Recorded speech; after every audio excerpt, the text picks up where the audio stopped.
Hello folks, coming to you from the Las Vegas Constable's office. In this broadcast, we're going to highlight some of the issues.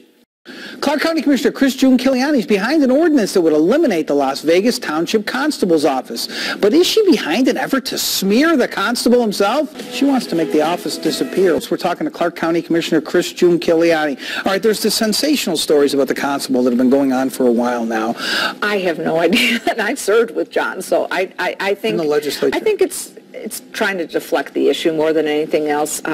Yes, I've raised the issue, and I have an agenda item, and we'll be voting at the end of this month on whether or not we even need a constable's office any longer. And I think that's part of my due diligence and duty as an elected official. Sometimes you go back and say, whoa, what are we doing and why are we doing it? And I'll go back to that. Just because you always did doesn't mean you always should.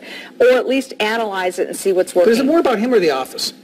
The office, really? For my mind, but I think his actions have now created an issue not only for myself, but for my fellow colleagues as well as the general public. But on the other hand, there must be good people who work at the constable's office who, are diligent about going and doing what they're supposed to do, going out and serving these notices. I've been to the office, and long before this ever happened, I actually spent a half a day with John and Lou Tuman and Dave, that was his assistant deputy at that time, so that I could be familiarized. I met the employees. I spent the time. I don't just criticize just because, or question just because I'm from my chair or from my office. There are good men and women in there. You have well-trained retired Metro officers that are many of the deputies.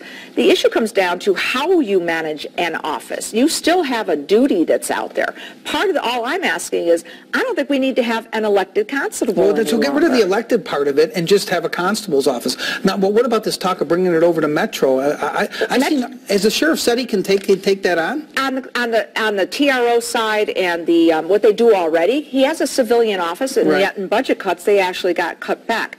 If we separated and gave them back those types of duties that they were actually, or they're already charged or allowed to do, plus that staffing, that actually keeps him whole and doesn't cost any additional revenue because that's completely self-generated. And then do the Reno model. And actually, I believe Sheriff sent Officer Calloway up to Reno. He met with their counterpart, because I asked Sheriff, before I even discuss this, how do you think this could work? Because I don't want to dump more on the office. Right. And I believe if we do a Reno model, that there would be support there, especially because the county employees are already all the support personnel, so they just continue to be county employees under the Metropolitan Division. So therefore, they'd be supported.